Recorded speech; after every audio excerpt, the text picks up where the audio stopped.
What's up, man? It's your big brother K-Rino. I want to touch on this lifelong debate topic that people have been talking about for as long as I can remember, and that is the question as to whether, in a certain situation, do you take care of yourself first, or do you take care of those around you, your family, your friends, your children, whatever the case?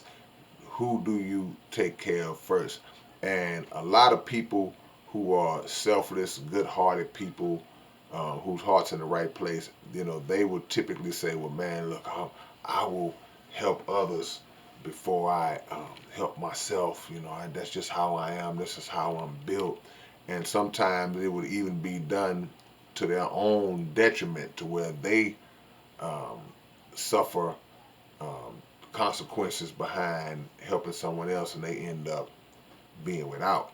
And there is a place for that. There's a place for to make that kind of a sacrifice, but I think it's levels to it. And I think depending on the severity, on how serious the situation is, we have to make sure that we understand that it's just not one cut and dry way to handle these situations. And for example, we've all heard the analogy of when you're on an airplane and like, what do they tell you to do on a plane? When the oxygen mask comes down and something happens on the plane, they instruct you to secure and put your own mask on first before you try to help somebody else to put their mask on, because in the midst of all this chaos, in the midst of all this situation and panic, and on top of that nobody's able to breathe, it's wiser for you to secure yourself.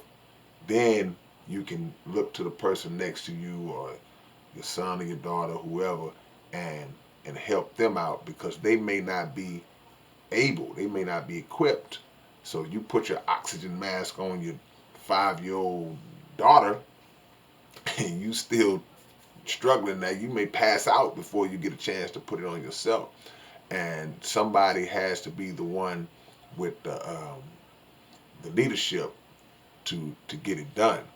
Um, a lot of times, the biggest part of that debate will come as it relates to food or something like that.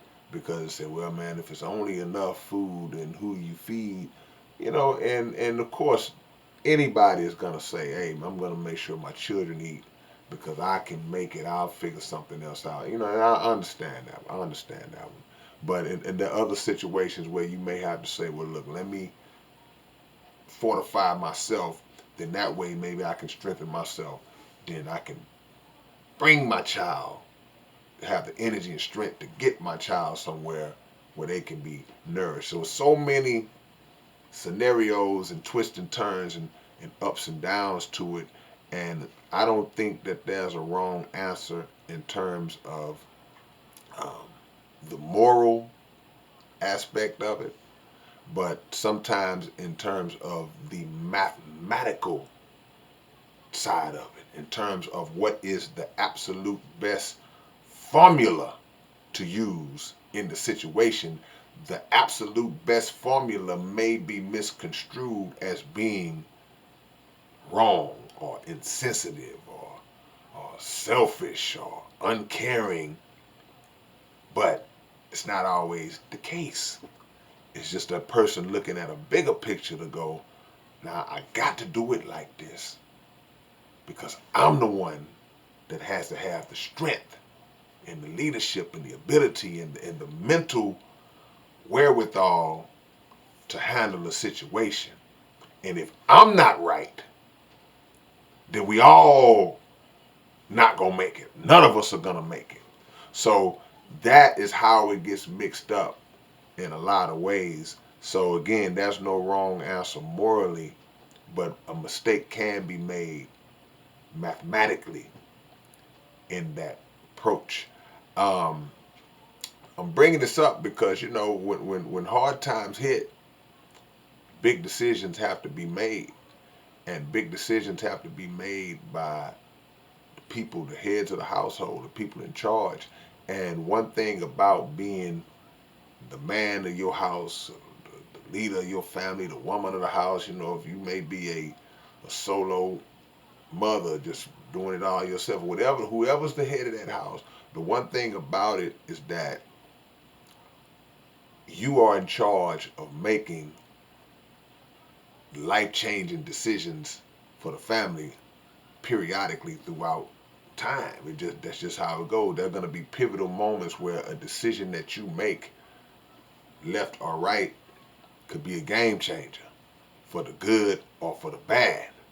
And we have to always mentally play out certain scenarios in our mind in order to get a feel and an understanding on how we would handle certain things if we come face to face with those things. We have to, whatever it is, create different situations in your mind. It may never happen, but if it does happen, you want to make sure that, okay, and that's like when you watching something, you reading something, you looking at something on TV, whatever the case. You see people going through situations, and it's human nature to ask yourself, man, what would I have done in that situation?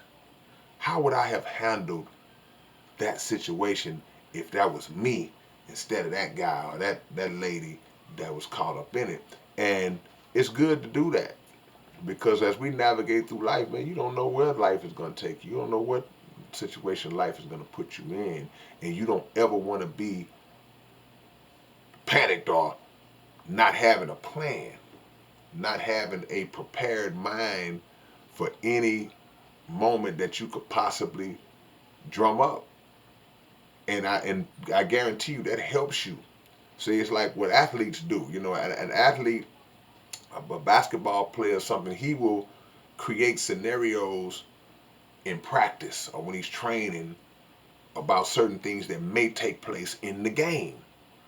So he may say, well, what would I do if the clock was running down and two guys was coming at me, and I needed to get a shot at, what move would I make? What play would I make? You played it out in your mind, then when you faced with it in the game, it doesn't seem as unfamiliar to you. We got to do life the same way. Play out certain scenarios in your mind that when they come, they won't seem as unfamiliar, and you'll have some kind of idea of how you would handle it if you don't crack up under the pressure or panic. So y'all leave y'all comments below. Tell me what y'all think about this topic. Tell me what y'all would do. Tell me if y'all have been in these kind of situations before. And subscribe to the channel, and I'll hit y'all with another one real soon. It's your big brother K-Rino. K-Rino. Peace.